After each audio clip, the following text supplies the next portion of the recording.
जय सिया राम। आप सुन रहे हैं कैपिटल रेडियो अयोध्या। मैं हूं भावना राय और मैं हूं वात्सल्य राय। सभी सुनने वालों को जय सिया राम। कैपिटल रेडियो अयोध्या में आप लगातार सुन रहे हैं रामायण की कहानियां। आगे बढ़ने से पहले हम आपको बता दें कि हमेशा की तरह इस कार्यक्रम में भी आप मंदिर मुकुट मुखारविंद गोवर्धन के सेवायत कृष्णा भारद्वाज से सुनेंगे रामचरितमानस का एक अंश। रामायण का अर्थ है राम गायन, यानी भगवान श्री राम की यात्रा। ये वो यात्रा पथ है जिस पर बढ़ते हुए राजकुमार राम मर्यादा पुरुषोत्तम भगवान हो गए। पिछले अंक में हमने आपको वो कथा सुनाई जहां भगवान माता कौशल्या को अपने विराट रूप के दर्शन कराते हैं। अगर आपने वो एपिसोड नहीं सुना है तो हमारे YouTube चैनल और Facebook पेज पर जाकर सुन सकते हैं। उसका लिंक भी हम डिस्क्रिप्शन बॉक्स में साझा कर रहे हैं। अब आगे की कथा। माता ने भगवान के विराट रूप के साथ माया को भी देखा। वो भगवान के सामने हाथ जोड़े खड़ी थी। माँ ने उस जीव को भी देखा जिसे माया नचाती है, फिर उस भक्ति को देखा जो जीव को माया से छुड़ाती है। माता कौशल्या का शरीर पुलकित हो गया। उनसे कुछ कहते नहीं बन रहा था। उन्होंने आंखें बंद की और चरणों में सिर रख दिया। माँ को हैरान परेशान देखकर भगवान श्री राम फिर से बाल रूप में आ गए। गोस्वामी तुलसीदास जी महाराज लिखते हैं, अस्तुति करे न जाई भय माना, जगत पिता मैं सुत कर जाना। हरि जननी बहुविधि समुझाई, यह जनी कतहु कहसी सुनु माई। माँ कौशल्या प्रार्थना भी नहीं कर पा रही थी। वो ये सोचकर भय खा रही थी कि जो जगत के पिता हैं उन्हें वो पुत्र मानती हैं। तब भगवान ने उन्हें समझाया और कहा, हे माता, आपने अभी जो देखा है उसे किसी को बताइएगा नहीं। माता ने प्रार्थना की कि हे प्रभु, अब कभी आपकी माया मुझ पर असर न दिखाए। राजभवन में भगवान ने अनेक बाल लीलाएं की। उन्हें देखकर सभी सेवक बहुत आनंदित होते। जो ईश्वर मन वचन और कर्म से अप्रकट हैं, वही राजा दशरथ के आंगन में तरह तरह के खेल कर रहे हैं। जब माता कौशल्या बुलाती हैं तो वो ठुमक ठुमक कर भागे चले आते हैं। वेद जिन्हें नेति कहते हैं, भगवान शिव को भी जिनका अंत नहीं मिला, उन्हीं भगवान को माता हठ पूर्वक पकड़ने के लिए दौड़ पड़ती हैं। धूल धूसरित शरीर लिए जब बाल राम आते हैं तो राजा दशरथ हंसकर उन्हें अपनी गोद में बिठा लेते हैं। भगवान की इन मनभावन लीलाओं का गान माँ सरस्वती और शंकर भगवान ने किया है। गोस्वामी तुलसीदास जी महाराज कहते हैं कि वो भाग्यहीन ही हैं जिनका मन इन कथाओं में नहीं लगता है। इस एपिसोड में इतना ही। अगले अंक में हम आपको सुनाएंगे आगे की कथा। कार्यक्रम को पसंद करने और शेयर करने के लिए हम आप सभी सुनने वालों के बहुत आभारी हैं।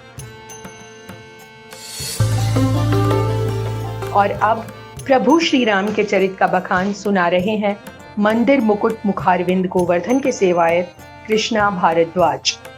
ओम श्री गुरुवे नमः। ओम श्री गणेशाय नमः। ओम श्री रामचंद्राय नमः। ओम श्री हनुमते नमः। जय श्री राम। बहुरी मुनिन हिमवंत कहु, लगन सुनाई आई। समय बिलो की विवाह कर, पटे देव बुलाई। फिर मुनियों ने लौटकर हिमवान को लगन पत्रिका सुनाई और विवाह का समय देखकर देवताओं को बुला भेजा। बोली सकल सुर सादर लीने, सबई जतोचित आसन दीने। वेदी वेद विधान सवारी, सुभग सुमंगल गावई नारी। सब देवताओं को आदर सहित बुलवा लिया और सबको यथा योग्य आसन दिए। वेद की रीति से वेदी सजाई गई और स्त्रियां सुंदर श्रेष्ठ मंगल गीत गाने लगी। सिंहासन अति दिव्य सुहावा, जाई न वरनि विरंचि बनावा। बैठे से विप्रन सिरुनाई, हृदय सुमिरि निज प्रभु रघुराई।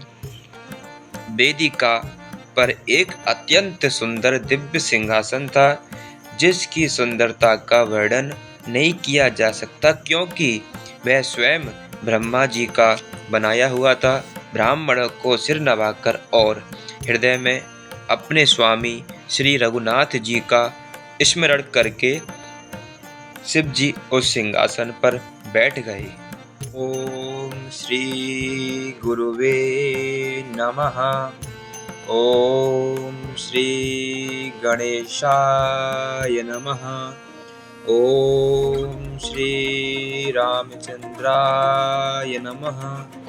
ओम श्री हनुमते नमः। जय सिया राम। बहोरी मुनि सन उमा बोलाई, करि सिंगारु सखी ले आई। देखत रूप सकल सुर मोहे, बरन छवि अस जग कवि कोहे। फिर मुनीश्वरों ने पार्वती जी को बुलाया। सखियां श्रृंगार करके उन्हें ले आईं। पार्वती जी के रूप को देखते ही सब देवता मोहित हो गए।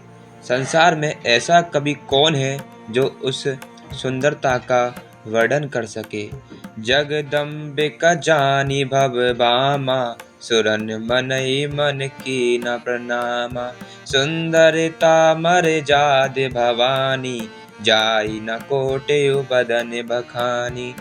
पार्वती जी को जगदम्बा और शिव जी की पत्नी समझकर देवताओं ने मन ही मन प्रणाम किया। भवानी जी की सुंदरता की सीमा है, करोड़ों मुखों से भी उनकी शोभा नहीं की जा सकती। कोटेहु बदन नहीं बनई बरनत, जग जननी शोभा महा। सकुचई कहत श्रुति शेष सारद, मंद मति तुलसी कहा। छवि कानी मातु भवानी, गवनी मध्य मंडप शिव जहाँ। अबिलोकी सकई ना सकुच पति पद, कमल मनु मधु करु तहा। जगत जननी पार्वती जी की महान शोभा का वर्णन करोड़ों मुखों से भी करते नहीं बनता।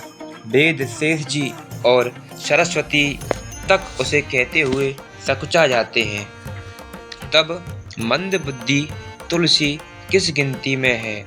सुंदरता और शोभा की खान माता भवानी मंडप के बीच में जहाँ शिव जी थे वहाँ गई। वे संकोच के मारे पति शिव जी के चरण कमलों को देख नहीं सकती, परंतु उनका मन रूपी भौरा तो वहीं रसपान कर रहा था। कैपिटल रेडियो अयोध्या के इस अंक में इतना ही। आपको ये पॉडकास्ट कैसा लगा हमें ज़रूर बताएं। अपने सुझाव और फीडबैक हमें ईमेल करें। ईमेल का पता है capitalradioayodhya@gmail.com। अगर आप ये एपिसोड अपने दोस्तों और करीबियों के साथ शेयर करते हैं तो हमें खुशी होगी। अगली मुलाकात तक जय सिया राम।